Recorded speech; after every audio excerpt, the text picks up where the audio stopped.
Good evening, everyone. My name is Sam, and on behalf of Book Soup, I'd like to thank you all for joining us for tonight's event with Catie Disabato in conversation with Edan Lepucki, here to discuss Catie's new novel, You Up. We will be hosting more virtual events in the near future, which you can learn about on our website by signing up for our email newsletter, as well as following us on social media at Book Soup. And you can also follow our Crowdcast page here, and past events are up on our YouTube channel. Our next event is this Sunday, February 28th at 3 p.m. with author Adam Silvera for an exclusive Q&A for his upcoming sequel to Infinity Sun called Infinity Reaper. Tonight's event will end with a Q&A, and to submit a question, please use the Ask a Question button at the bottom of the screen. If you see a question on the list that you'd like for our speakers to answer, please click the like button, and we'll try to answer as many questions as time will allow. Also, please support Book Soup and our authors tonight by purchasing not a signed copy, but they could be signed, maybe, a copy of tonight's featured book, which you can do by clicking on the green button right below the viewer screen, and that will redirect you to our website where you can finish the checkout process. It won't interrupt the presentation, so you can do that at any time.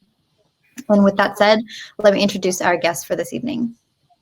Catie Disabato's first novel, The Ghost Network, was deemed a smart and thorny debut that reveals treasures to readers, according to the New York Times. Disabato has written essays and criticism for the outlets, including The LAist, BuzzFeed, and LA Weekly. She lives in Los Angeles. And our in-conversation guest tonight, Edan Lepucki, is the author of the novels California and Woman Number 17, as well as the novella If You're Not Yet Like Me. She is also the creator of the popular Instagram account Mothers Before. Thank you both so much for being with us tonight. It is an honor to have both of you back. We have, I think, 3 collective events in the last year with both of them, so you should check those out. And without further ado, I'm going to turn the camera over to them. Sit back, relax, and enjoy the presentation. Hi, everybody. Thank you so much for coming. Oh, we look beautiful. Thank you. Yeah.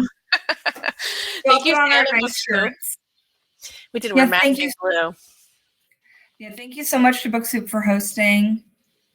So should I kick it off with a reading? Yeah, or do you let me kick it off with a short reading, and then we'll chat. Make sure you guys ask questions. Feel free to have fun in the chat. Yeah, just say hello, drink your wine. Edan and I both have wine. So I'm going to read from the hangover scene of my book. I'll give you some background, a little, I guess, in like what happened prior to the scene and who everybody is, but also what inspired it, in case you guys are interested. So the narrator is a woman named Eve, a 28-year-old young woman who has just been at a party and has hooked up with a friend of hers and is waking up hungover in this friend's bed that she just slept with. She lives in Los Angeles, and actually, I think that's all you need to know. The friend is named Clara. And I don't think that this comes up, but Eve is a person who can see ghosts, but I don't think that she sees any ghosts in this part. What inspired this, just in case you guys are interested, is this. One of my favorite novels is called Cassandra at the Wedding. I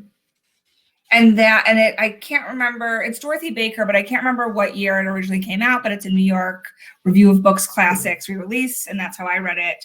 And it has this like incredible, like 30-page hangover scene that I'm obsessed with.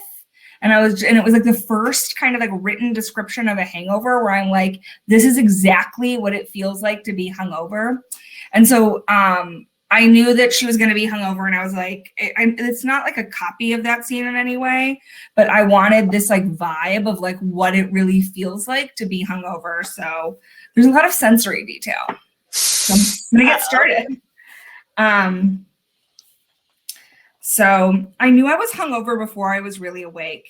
My body heavy and disjointed, my location unfamiliar, the headache building in the bones between my eyes and my nose, the acid taste of last night's drink lingering in the back of my throat. If I could prevent myself from fully waking up, I could slip back to sleep and ride out at least half of my hangover in sweaty unconsciousness. With a burst of sound loud enough to make my headache pulse, Clara's air conditioner window unit chugged on. For 5 terrible seconds, the noise was intense enough to kill me. I felt it forcing too much blood into my brain, felt my brain on the verge of explosion, felt the nausea swim through my throat and cheeks. I was absolutely going to die. As my last act before definitely dying, I moved my limbs haphazardly, like trying to climb out of a volcano while it was erupting. Clara's sheets were soft, but in an unfamiliar way. Then I realized if I could hold on a bit longer, I could get used to the noise of the air conditioner and it would fade into a tolerable buzz, excuse me. I willed my body to still and for the air of my breath to go in and out of my nose to avoid tasting my hangover breath. Then the air conditioner turned off. The air was still and everything was quiet, and I could feel my body settle again, and breathing wasn't such a difficult task, and neither was closing my eyes, and neither was slipping gently away to wait out my hangover in pleasant unconsciousness. Then the air conditioner jolted on again. It was somehow louder and metallically sharp, as if with the noise it was coming apart and little pieces of metal were stabbing me in the temples and eye sockets on either side of my nose and in the skin underneath my eyebrows that is so close to the bone. Like someone suffering from severe brain damage, Clara slept through the assault without waking. The air conditioner turned off. I turned over to watch her lay peacefully in the temporary quiet, her hair matted onto the side of her face, her mouth slightly parted in sleep. I liked this soft and unkempt version of her face. The fact that after years of looking at her, I got this private view. It was actually better than actually sleeping with her, to know that I had slept with her. I will take any and all intimacy freely given. I could fall asleep again maybe, ride out my hangover, use her mouthwash, wake her up, eat her out for a couple of hours, go get brunch. Think of things to say to make her like me more. And then the fucking air conditioner jolted on again and she didn't even twitch. Nothing in her face changed, but it lost its rare and inviting quality all the same. We were just two stupid drunk people, and if I stayed, she wouldn't like me any more than she ever had. That was enough of Clara's house. I spotted my underwear in the opposite corner, remembered flinging it there with abandon the previous evening. Not all the details were there, but many which remained were ringed with fuzz. And I recalled tossing my own underwear. I stood up, my head swam, I retrieved and put on my clothes with practiced quiet. When I opened the door, I heard Clara moan, finally stir. The on and off of the air conditioner couldn't rouse her, but someone leaving did. I got out of there before she could fully regain herself. Clara lived in Echo Park like I did, but south of the 101, in the pre-gentrified zone, where the high-rises, painted a disgusting color of kermit green, had just begun sprouting up in between liquor stores and auto body shops. The apartments were nice and cheaper in Clara's zone, but crossing the 101 to get home presented some challenges. To get to my nice home, I had a few options. Pay for a quick lift and be forced to make small talk with an annoying man in the early and terrible morning. Take a very long walk around the 101, or use the pedestrian overpass over the 101, which was the shortest way, but very loud and hot and sometimes populated by the homeless men who considered it their territory. None of the three sounded doable while my body was in an in-between place, where nausea had taken over, but actual vomit was not yet forthcoming. I had only one option, to induce the purge. Luckily, Clara had a half bathroom off of her impossibly bright living room, and I didn't have to venture back into her bedroom to use the ensuite. I had the blessed opportunity to vomit in peace.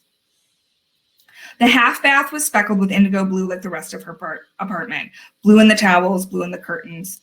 I locked the door so if Clara rose and came to find me, she wouldn't interrupt. I knelt before the toilet.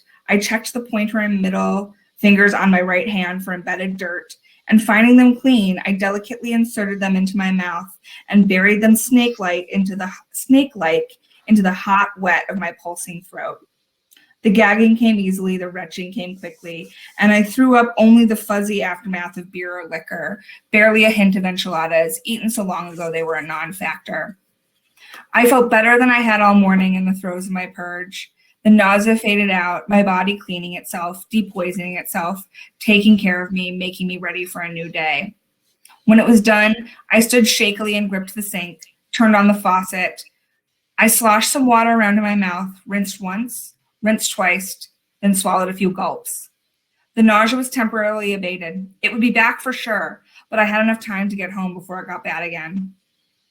Out of the bathroom, my phone and keys laid carefully on the coffee table as a helpful gesture from my past drunk self to my current hungover self.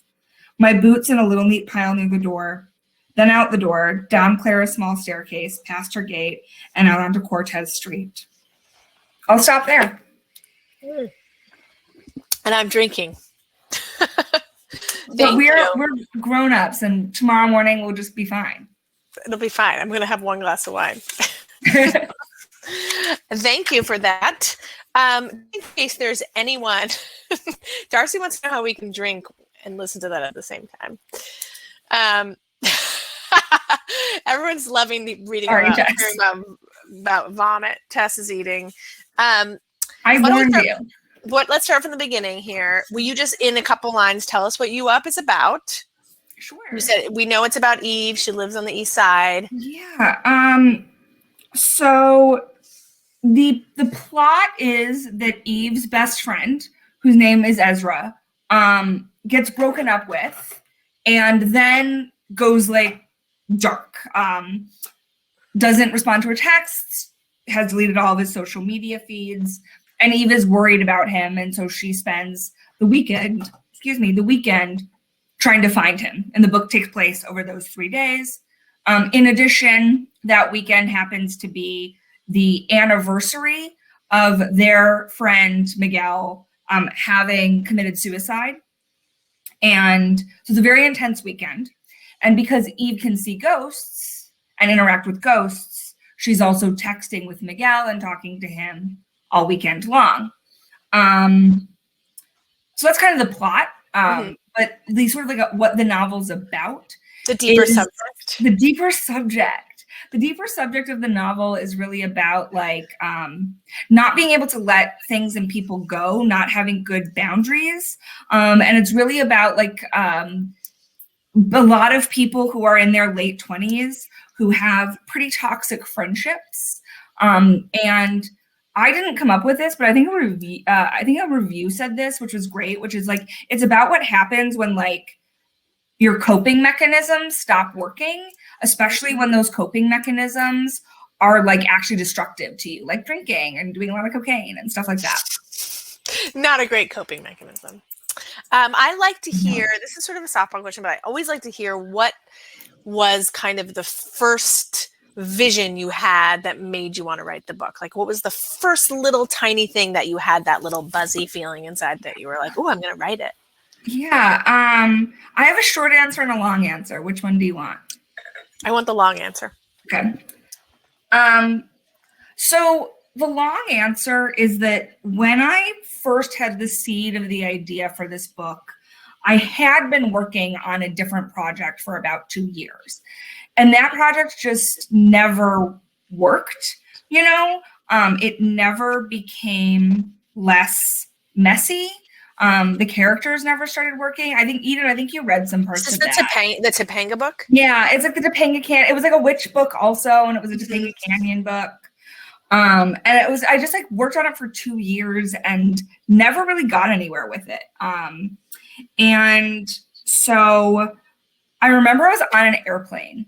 And I was with my like girlfriend at the time on this airplane, and she's this like very fast writer.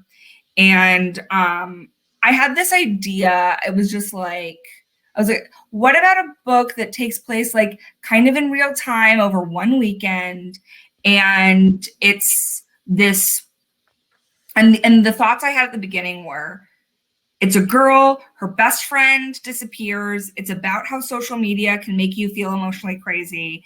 And I had just seen Personal Shopper, which is a movie that I really like and was kind of inspired by. And there was texting and there was ghosts. And so I was like, and then she can text ghosts. She's a medium and she can text ghosts or whatever. Mm-hmm. So those were the things going on in my head. And I kind of was like, had this idea that was swirling and coalescing, and I said to myself, I was like, I will give myself a month. Because at that point, I wasn't ready to abandon the other book. I was like, I can make this work. I can do it. I put 2 years into it, but I was so frustrated with it and it wasn't working. And I said, I'll just take a month and see if this idea is anything, has legs. And it was like the most productive writing month I've ever had in my life. I think that I was like looking at this for like when the book was coming out, and I was talking about this a little bit, and I remembered that like in that 1 month, I wrote as many words as I had for the book that was failing, or like so close to it. It was like something like I had like 25,000 words of this book and I wrote 20,000, something like that in this month, which by the way is like I'm not a fast writer. So like if I get 10,000 words in a month, that's a hugely productive month to me. And I'm like giving myself a pat on the back. I'm usually more of like a 5,000 words maximum a month kind of person, or like 4,000 words. And so the fact that I wrote like 20,000 words in a month was a huge indicator to me that there was something here. So it's a long version. Yeah. What do you think it was about this book that made the material just kind of come out of you?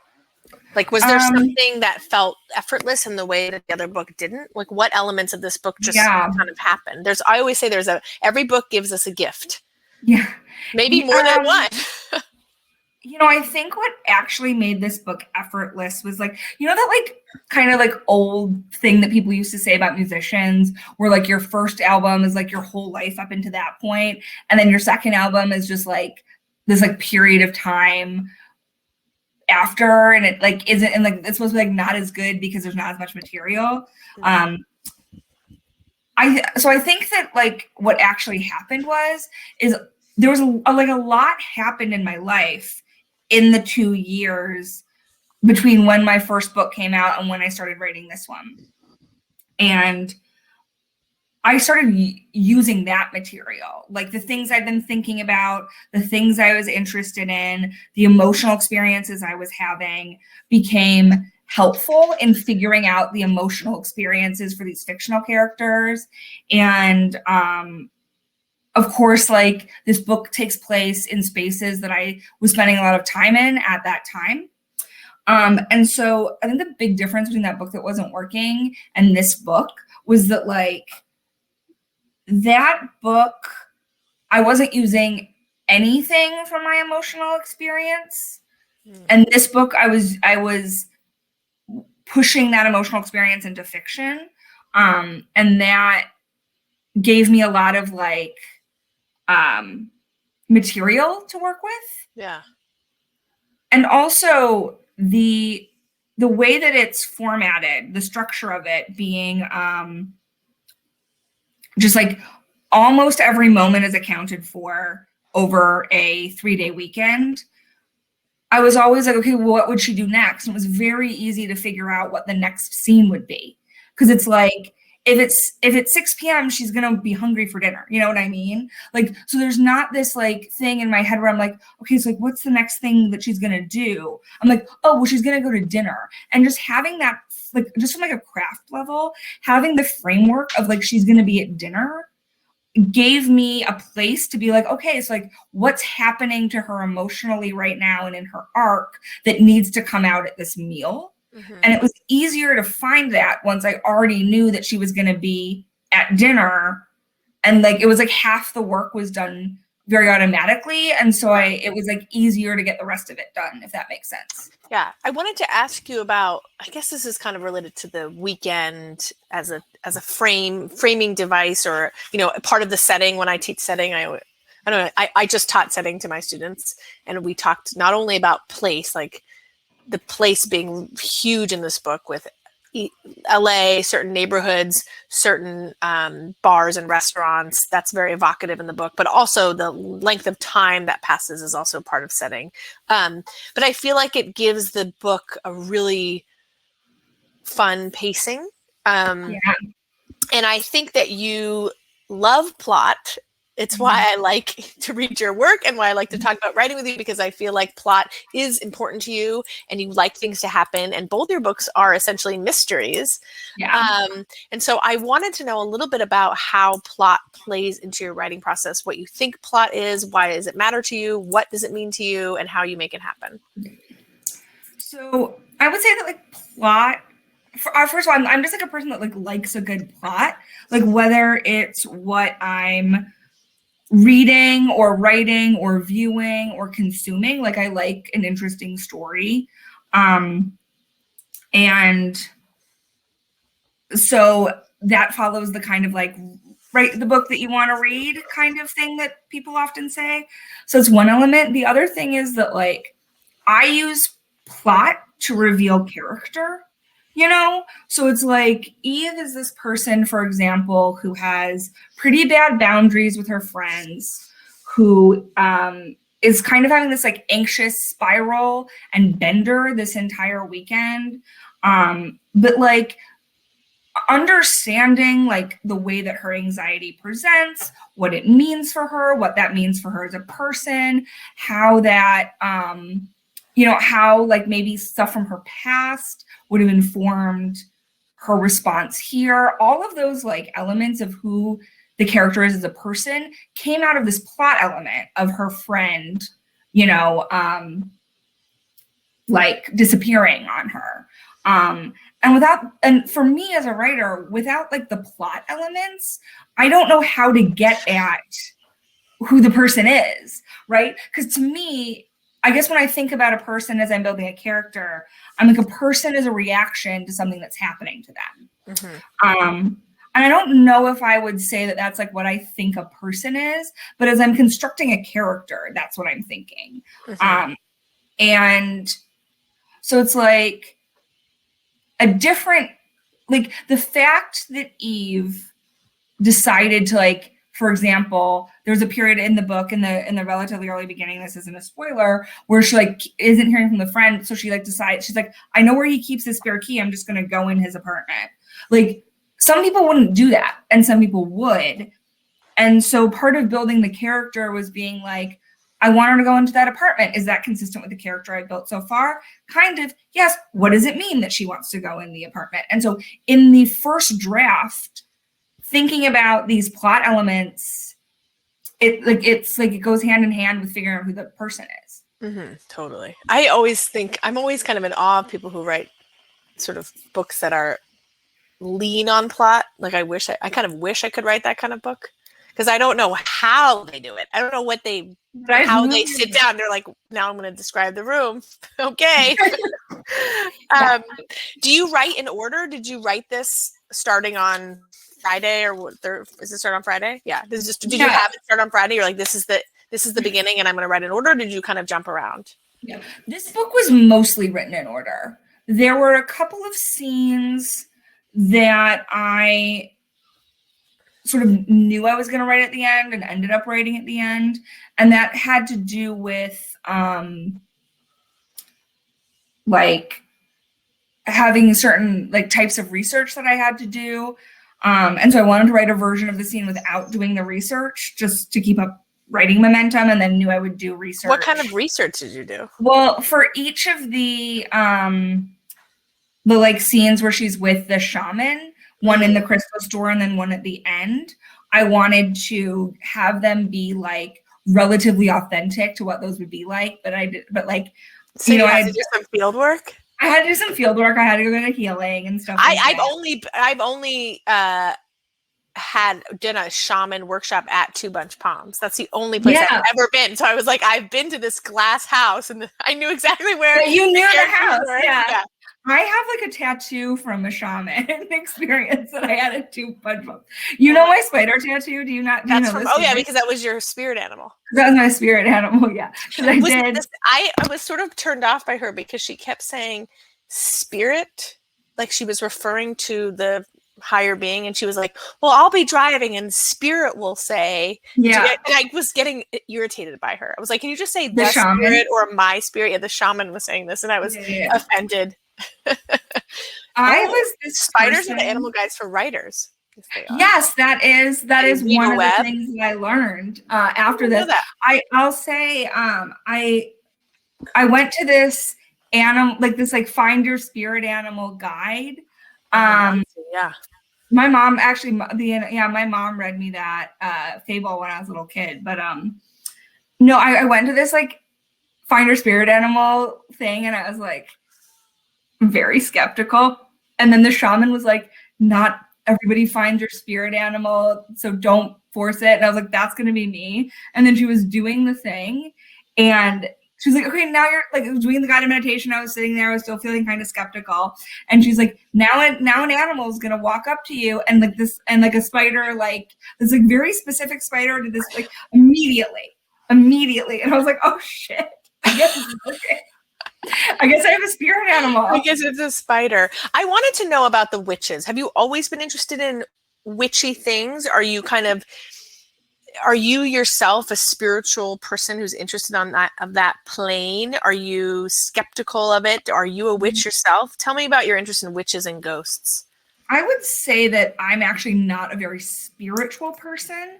I have always kind of like been interested in witches, in both like interested in like fiction about like witches and people with powers, and also interested in kind of like other people's like spiritual practices or witchy practices. And I do like some kind of stuff now that would be considered like ritual work or like witchy kind of stuff.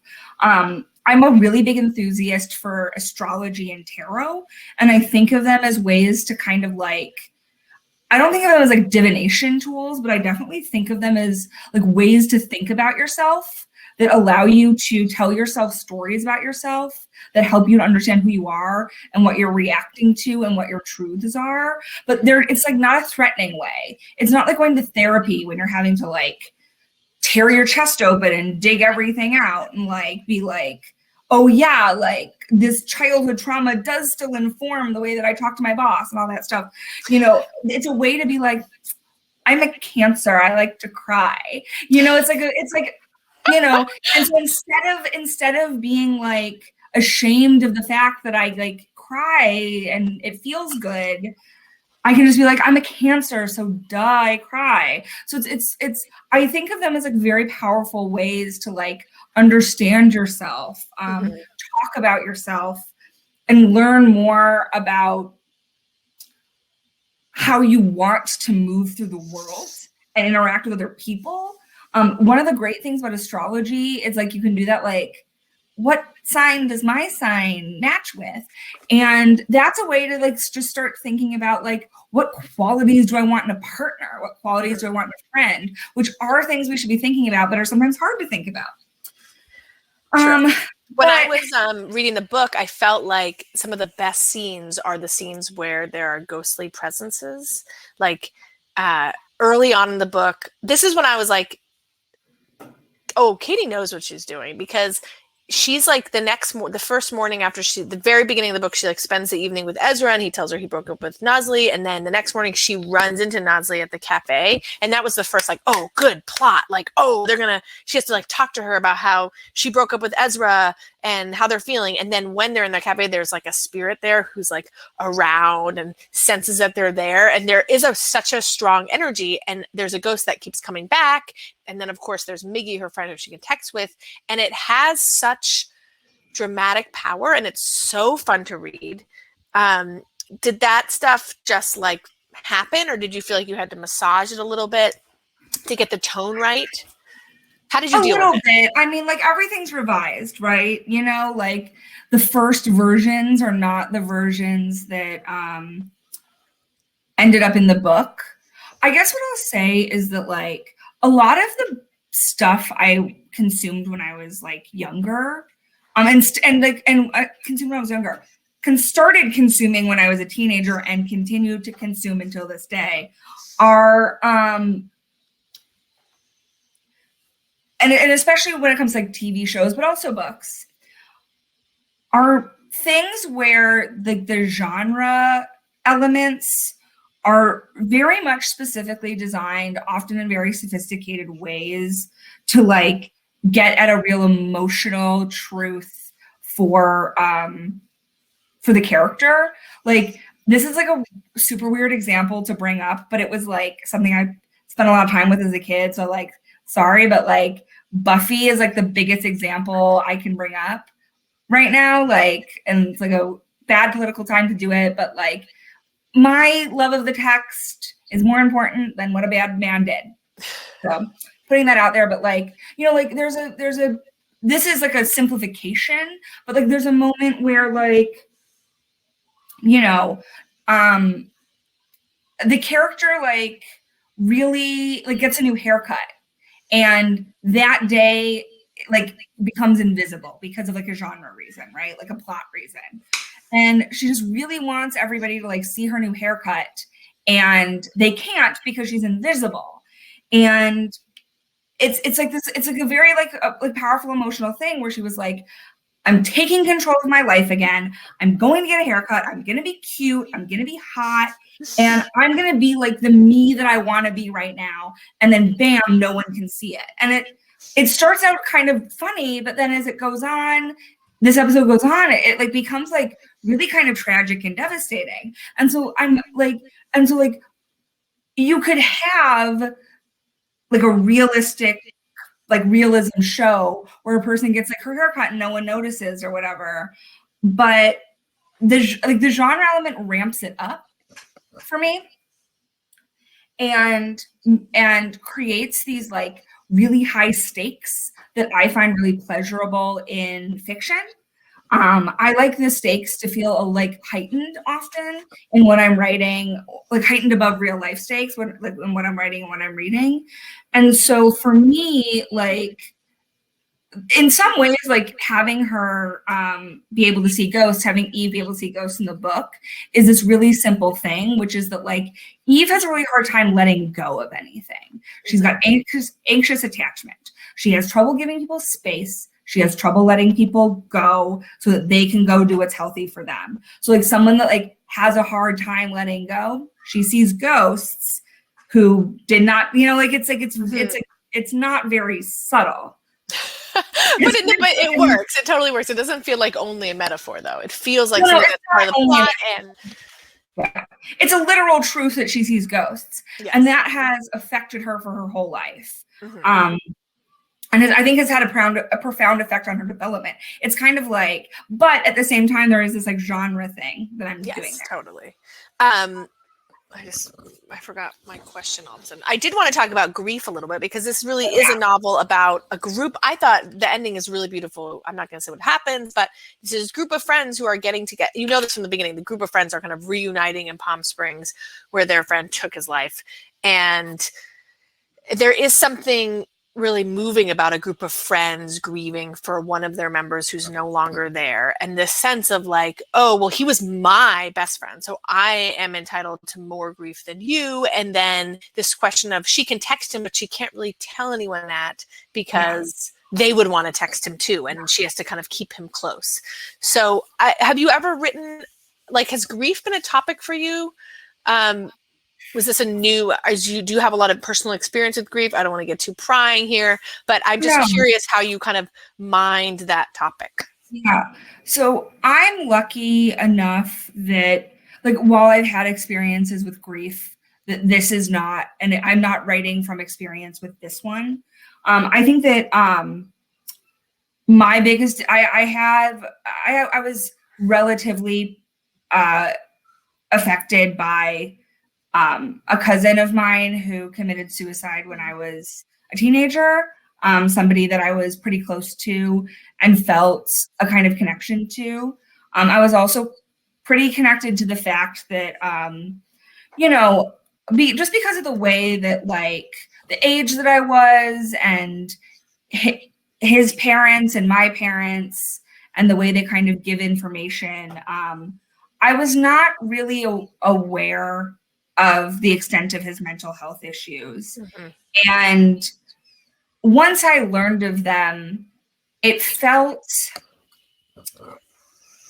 like we were family and that like we had like similar, even though that like he obviously had a more extreme experience with his mental health issues than I ended up having for whatever reason.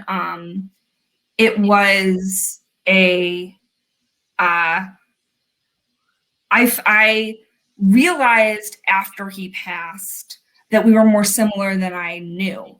And actually, the older I get, the more I think that he and I were like very kindred spirits in many ways. This is like a sort of random dumb connection, but he was like one of those like teenage bodybuilders who would do like the bodybuilder competitions, you know? Uh-huh. And ever since and like, it's so funny because I remember he used to like whenever we would hang out, he would always be like eating chicken. He'd just be like, I just have to eat all this chicken. And then I started weightlifting, and I've been like weightlifting for a couple of years now, and I like really love it. And there's like periods of time where I do try to like I'm not like strict like him, and I'm not doing competitions, but every now and then I'm like, oh, like I need more protein today. I guess I'll just like go eat some like chicken. And then I'm like, oh my God, it's exactly like Dean with his like chickens constantly. I used to make fun of him. But like, you know, I think that like I've been lucky enough in my life that while I have not had the experience of a good friend having taken their own life. And I do feel very lucky because I know plenty of people that have had that experience. And, you know, I know like second or third hand, plenty of people that have taken their life around this age in their late 20s. And I know that it's also an issue that like sort of profoundly affects like the queer community.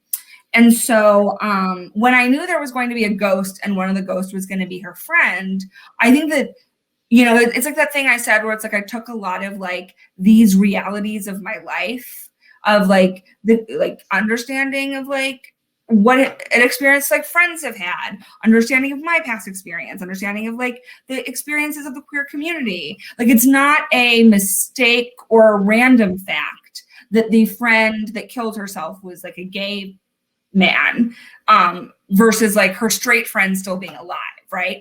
Like there could have easily been like Miggy didn't have to be gay for a plot element, but he was gay because my just like understanding of the fact that like I always imagined him as gay, always. Mm-hmm.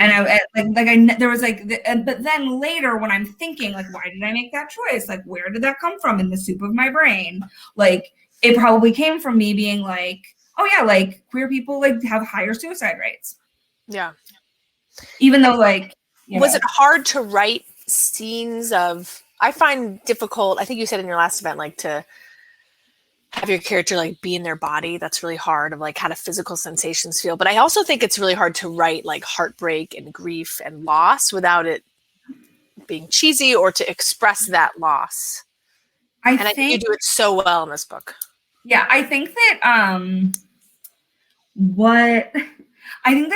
like that moment of like big grief was really hard to write. There's like you sort of see in like not exactly in scene, but like Eve thinking back, you kind of get a visceral sensation of like her big demonstrative grief moment. But like, frankly, for the most of the book, Eve is like stubbornly refusing to grieve. Mm-hmm. Like she needs to grieve the loss of her friend. And it's just like, I don't have to, fuck that. And so it's actually quite easier. It's like much easier to write someone that's like, I'm not upset. I'm not upset. I'm not upset. Yeah, that's true. Yeah. I want to remind people that you can ask a question. There's a little button. I'm going to use my pencil. Who's your cats? Tess Malone wants to know your cat. Margot. She is, here, I'll tilt my, this is Margot. She's sitting on her tree. She's just having a huge nap right now. And then is Bambino still there? Or did he move? No, Bambino ran off. He's probably sleeping on the bed. Yeah, Bambino is Margot's son, who also lives in my home. He needs to get a job and move out. I know. I'm very like, they're being so picky about their food lately, and I'm like, buy your own food then. Okay, so I have one more question, and then I have a little rapid fire. I like to do a rapid fire. since we're all, unless you're an essential worker, you're at home all the time. And so there's something elegiac about this book. There's grief in the book itself because these people are out. I mean, they go to all the LA restaurants and bars. They go to the Drawing Room. They go to El Condor. They go to Cuevacita. They go to, where else do they go? Tex. They go to Verdugo Bar. They go everywhere. When they drive to the desert. They drive to the desert. They go to Two Bunch Palms. They're just in public spaces among people, ordering from strangers, which I'm like, oh my God, this might as well be an alien planet. And so I think it's landing in this way that's way more poignant than it would be otherwise. It would be like more true to life. And now it's like, oh, this is the past and I miss it so much. And I'm curious if you've heard from readers about it, or it, I don't know. I don't really have anything to say except that. Yeah, no, I mean, definitely, like, the thing I've heard from readers, so, okay, because the interior design of the novel, as you guys might realize now, I like to go long, because, like, inside the book, there's all these, like, texts, right? So this was, like, not designed by me. There's a designer who comes in and, like, figures out the best way to do this, like, somebody that, like, has visual design skills that I don't have. I'm just a little typist. So because of the design of the texts, the way that I originally wrote them had to be adjusted. And so the last edit that I did was actually a big read through of the entire, like, and because I had to, like, adjust the text, I had needed the context of, like, the previous text. So I essentially had to read the whole novel, and adjust some things, like what text would be where and how much of, like, past conversations to bring in and that kind of stuff. So I was doing this during COVID. And as I was reading it, I was like, fuck, I want to go to a bar. I want to see my friends. I want to give them a hug. I want to go to a party. I want, like, the other thing about this is that, like, oh, and she goes to Clifton's downtown, which I love and I miss because it's just like adult Disneyland. It's so fucking fun, but not like a Disney adult just like grown-ups. Yes. Sorry if anybody's a Disney adult, I do respect you, but I'm just annual pass holder. Just kidding. Anyway, the point is, I was just like, I'm fucked up by this, and I have gotten that response from readers, and that is great. I will say that, like, COVID kind of, like, freed me in the editing process in a certain way, because there was a period of time as I was editing where I was kind of trying to, like, update stuff as, like, restaurants closed and the streets changed. I was kind of like, oh, like, the Lost Night doesn't exist anymore, so I have to do that. And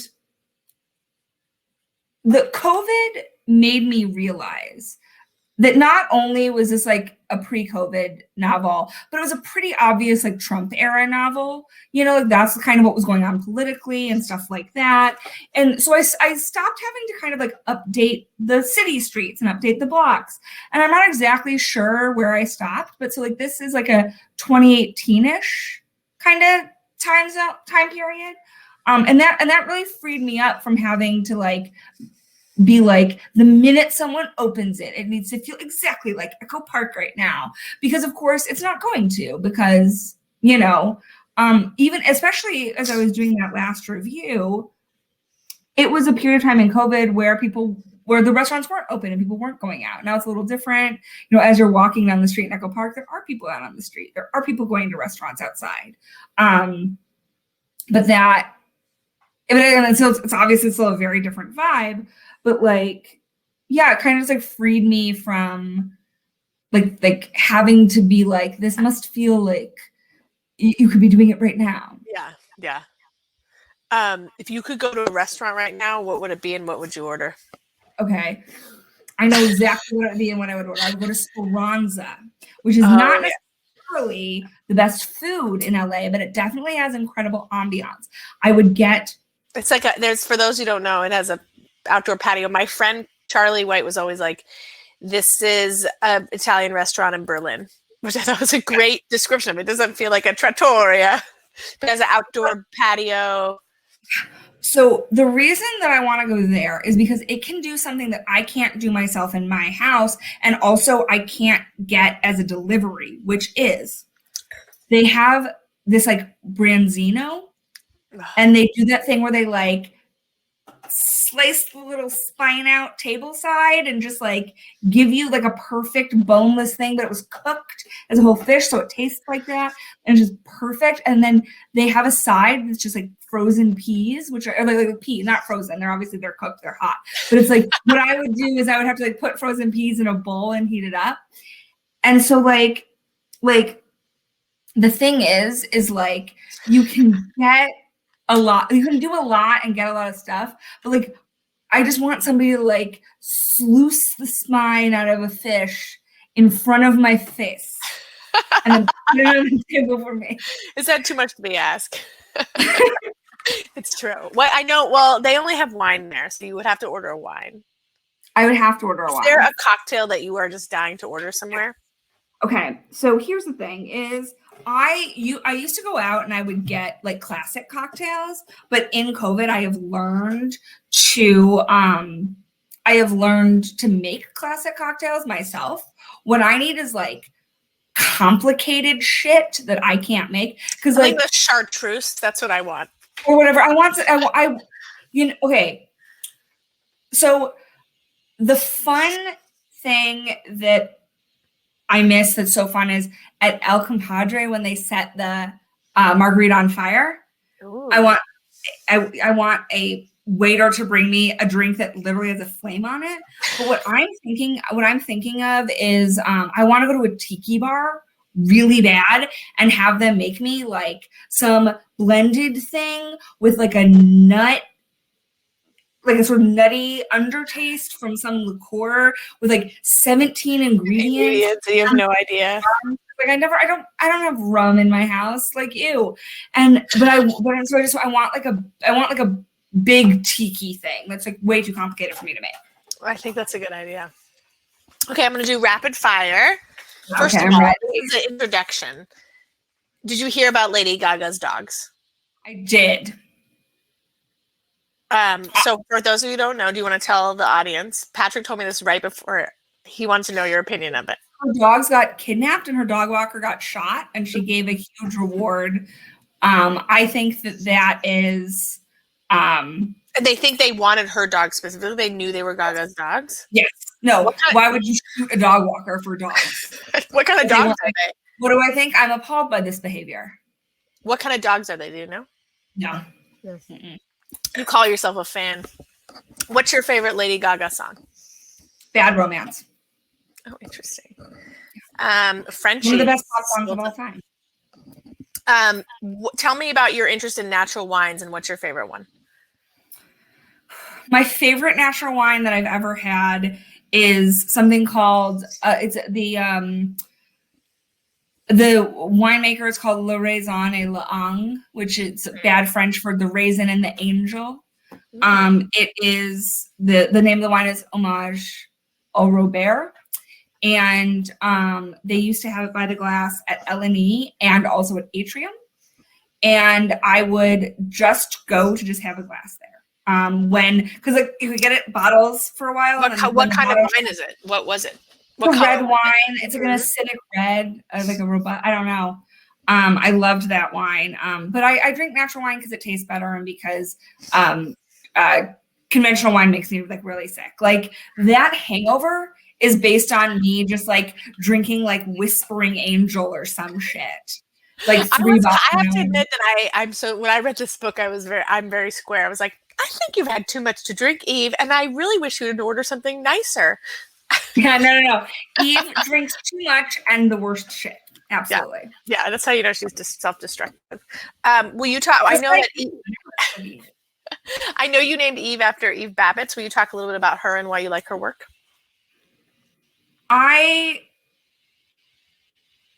This is hard to do lightning.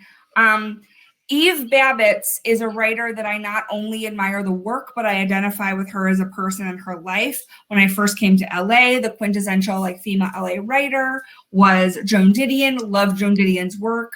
Don't identify with her as a person. She feels like a very like cold-blooded little lizard. I love cold-blooded lizards, but I'm not one. I'm like a hot-blooded mammal. Eve Babbitt's was everything that I felt like I wanted to be and could be. And and then on top of that, I liked her work. This was also a novel where I was like, I'm going to write my Eve Babbitt's novel.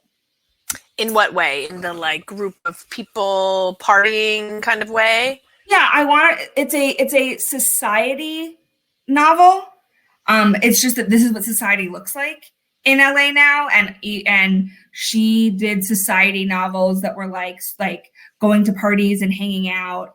In like the 60s, 70s, 80s. This is what it looks like in the late 2010s, the 2010s. And it's also, I wanted a kind of like lush, sensory Los Angeles, which is what she always wrote. She always wrote about the bougainvillea and the sidewalks and the light. And I wanted to include those kind of sensory details. Nice. What's the last great meal you ate? My God, last night I treated myself to curbside pickup of the moule frite from L&E, which is incredible. That's an interesting pickup choice of food. Yes. Kind of a bold choice. It's a bold choice, but I trusted them and they delivered. Nice. What was the last great book you read?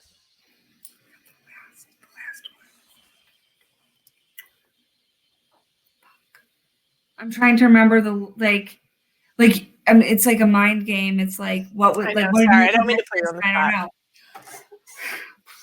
I don't know. I remember I've just read a great book. Come back to me. I'll think of it. Okay. Go to the next one. I might stump you again. Do you read any poetry? Yes. Tell us about a poet that you like. Dorothy Lasky. Is that her name? Yeah. Yeah. Sometimes I find her poems to be like a little like too much, but when she gets it right, she gets it so fucking right. I also like Aubrey, if you're still here, if you can remember her name is like Sophie something. Her poem's called like American Poem. It's in like one poem. It's one of my favorite poems of all time. Oh, okay. I don't know it off the top of my head. I'll try maybe, and also no pressure to Aubrey. I'm not on my normal computer, so I can't just like look it up. Sophie Robinson. On it. I'm gonna look her up. I wrote it down here. I'm gonna try to find the link for you guys. Okay.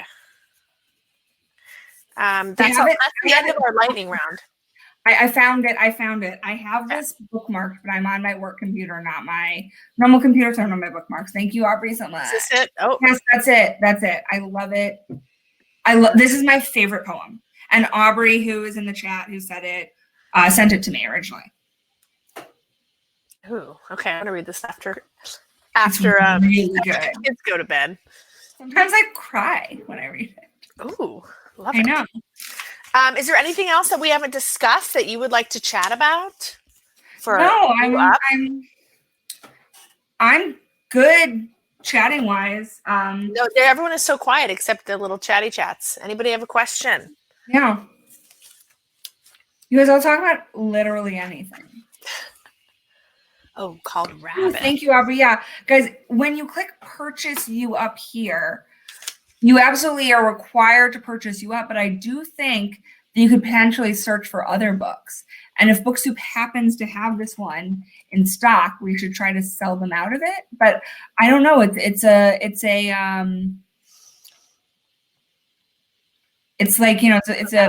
book of poetry that came out many years ago. So I have this funny story about Ada Limon. When I was I've told this story enough times that I probably got around her and she thinks I'm a creep. But when I was in college, my college roommate's older sister lived with Ada Limon in Brooklyn, and we drove from Oberlin, Ohio, to Brooklyn, and stayed in my friend's sister's house in Brooklyn. But Ada Limon wasn't there; she was like on a residency, and so I slept in Ada Limon's bedroom while she was at this residency, and my two friends, they went out to a bar and I stayed in the house, and I just like, I didn't look through her stuff, but I was like in her room and I like looked at all her postcards, and she wasn't like a known poet at that time, but her name was so amazing that I would never forget it. And then she started to publish and become well known. And every time I'm like, Ada Limon, I was in your bedroom when I was 21 years old.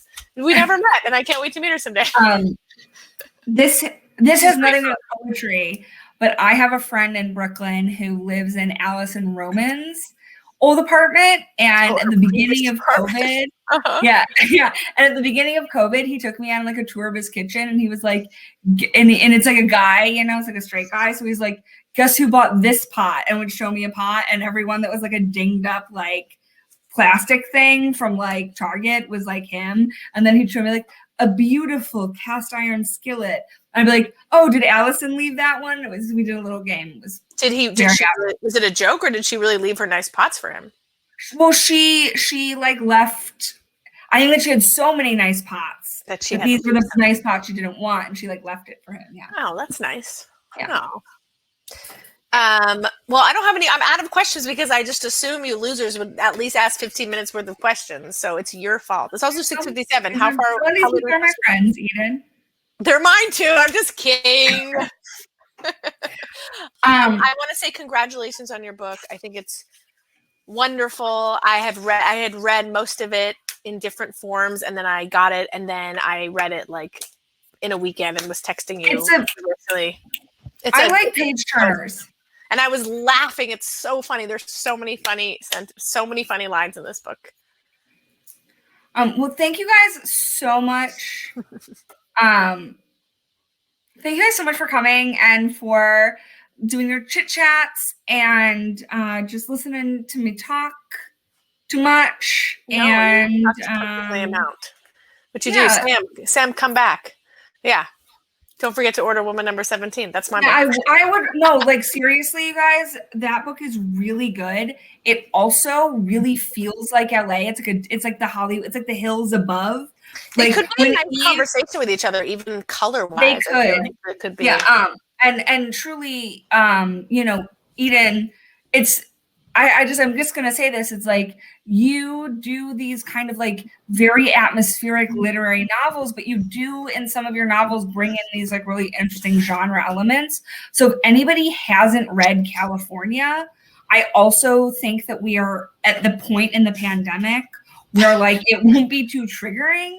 And I love both of your novels, but you know, when everybody went like, I'm gonna do some gossip.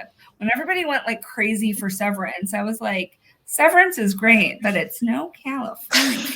Like honestly, like I'm not just gassing. Oh, I love Severance, but I didn't have to write Severance. I do love Severance. I do love Severance, but like Severance did a lot of stereotypical trope things that maybe I predicted a lot of the ending of Severance because I watch a lot of zombie movies and I read a lot of tropey stuff, and that didn't take away from the experience of loving it. It's a novel that I love, but I will say California surprised me. Oh, thank you. I do. You know, I think about Severance all the time. I weirdly think about how she worked for a Bible production publishing company. I think about that all the time. That's the one thing I always think about. Yeah. Thank you, Kate. California. But I have to be clear. I loved Severance, and Severance is great. But sometimes I'm just like, well, it seems like maybe you guys haven't read California.